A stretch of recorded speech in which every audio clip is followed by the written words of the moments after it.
It's always interesting to see when there's a platform that you've been talking about for months suddenly get more exposure.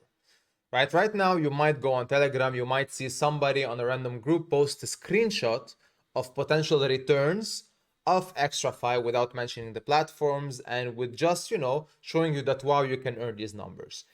I have received comments, asking me to explain more about the intricacies of the platform. This is what I'm doing here. Those screenshots that you see with those big returns, unfortunately, are way off reality. So the truth is, you might probably not get those returns.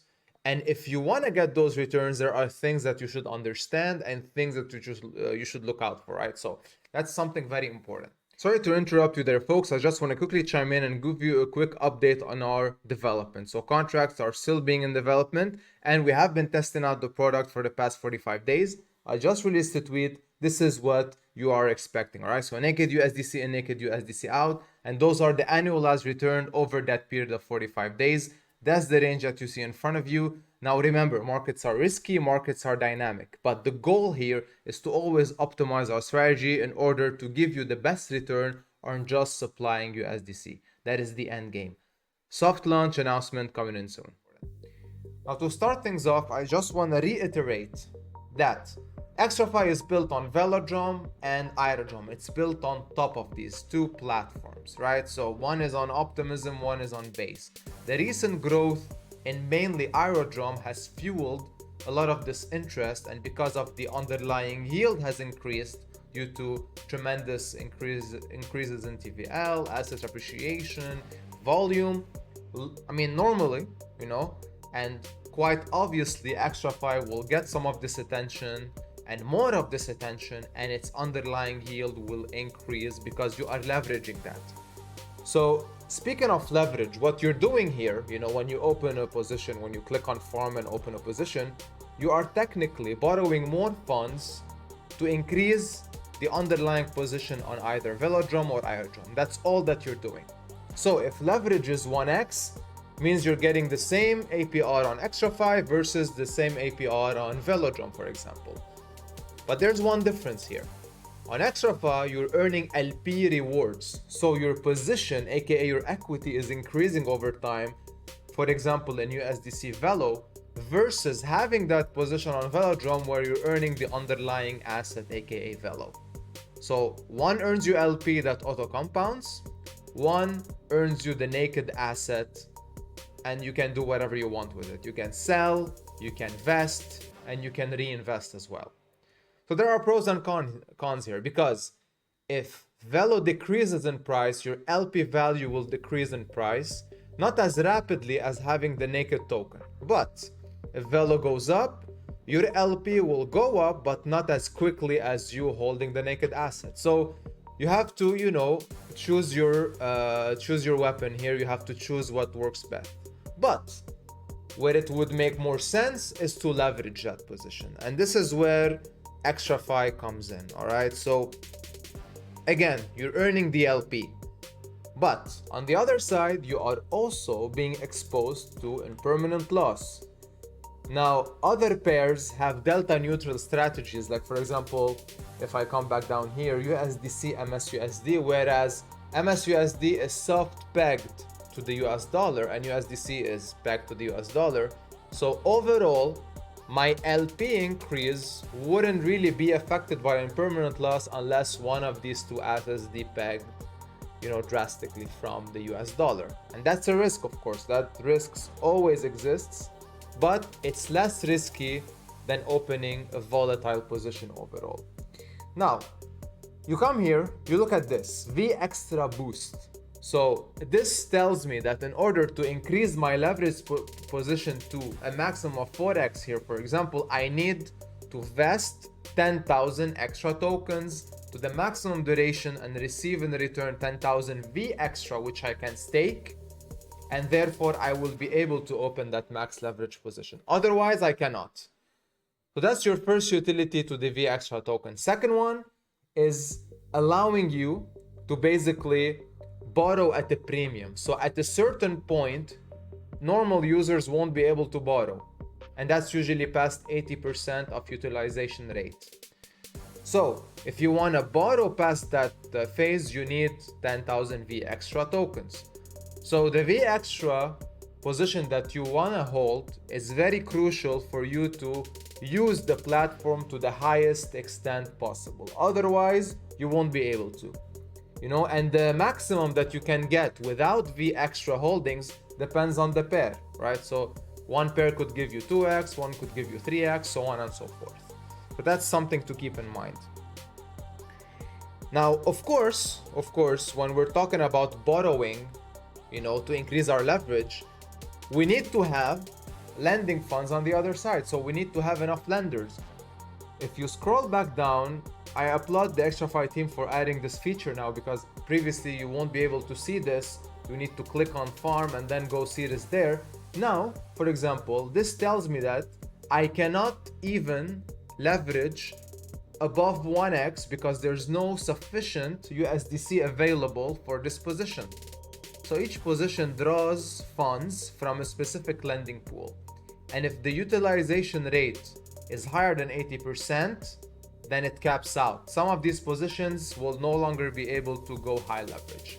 So right now, it's kind of a privilege for people who exist within this position because newcomers cannot. So if you see somebody advertise, a stable pair at 0.43% daily APR, unfortunately, you won't be able to, use that because there is no USDC available to enter that position. And that's something to keep in mind.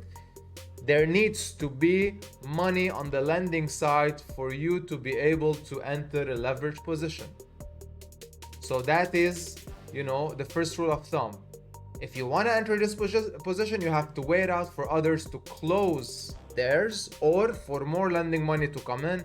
And hence why ExtraFi is actually putting out competitions for people who want to lend out assets, because they know that lending pools are capped out, more people want to participate, and they need more money.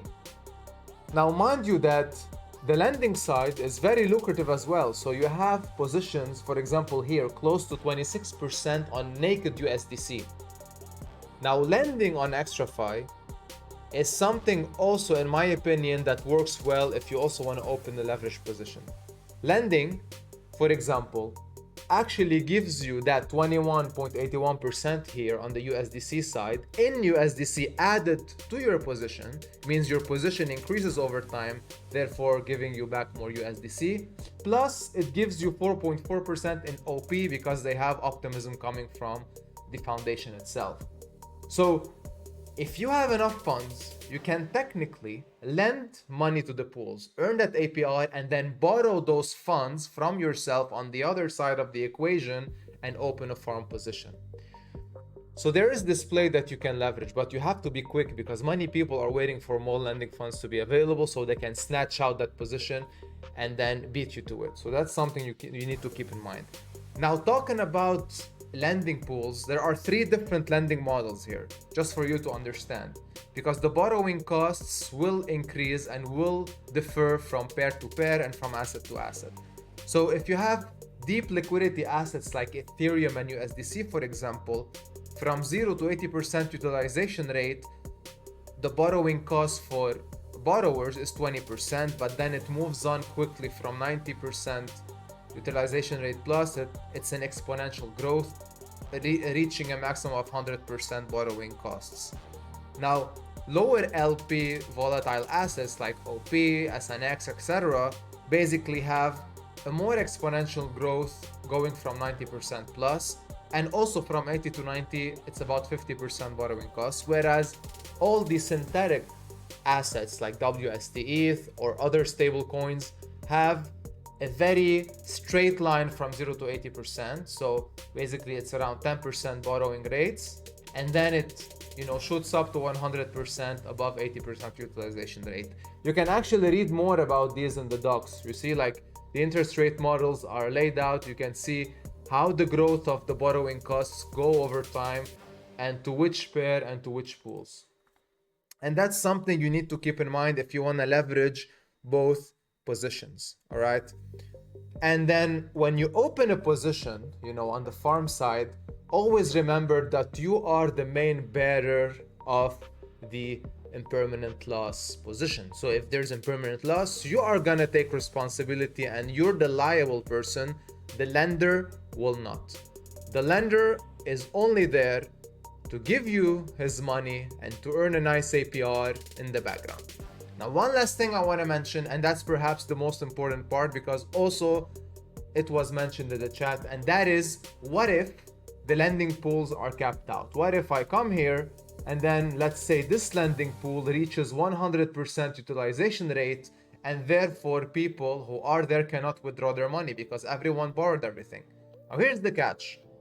If that were to happen, and that's something that I've never seen and that's something that could not happen, but if and only if many people rush in and decide to do so, because remember, I told you that above 80%, many of these farms will no longer work because USDC is not there to borrow. But what if all of these farms were leveraged to the highest extent? Then 100% utilization rate could happen, okay? So when that happens, all the APRs of all of these individuals who have leverage positions opened will turn negative. So APRs will turn negative, so people are now losing money instead of earning money, and therefore, in order to stop losing money, they would need to close their position and put money back into the lending pools. And by doing so, that utilization rate decreases, more money comes back, meaning people can exit, and as people exit, that rate will go down drastically back to equilibrium, somewhere around 80% with high utilization rate. So this is a nice fail-safe, and people should understand that if they can borrow funds, but if they do so, their APR turns negative, then what's the point, right? There's no single, absolute, logical conclusion to this. Therefore, it should not happen. So yes, true, there are fail-safes, there is logic, but at the end of the day, it's up to the market to decide what to do. And if the market is super irrational and if they want to lose money on purpose, then yeah, sure, 100% utilization rate can occur. But obviously, people will not go there. And if they do, if something like this were to happen, and if you see a negative APR, means people will close up their position and things will go back to normal. But that's something I just want to add on top. Now, one last thing, this is where you stake your extra tokens. You stake your extra tokens, you can get an APR, and you get more extra in the background as well. Don't get too discouraged by the price of the extra asset. Remember, it did grow drastically from its lows. It followed the hype, and now it's reaching a level where people are actually using the asset for what it's intended to do, meaning invest it and then leverage the platform itself. And that's something that will reach equilibrium at a certain point. All right, we do have a nice Telegram group. We talk a lot of things about crypto, DeFi overall. If you have any questions on this, on anything else, you can reach out there, join us, you won't regret it. And with that, see you in the next one. Have a good one.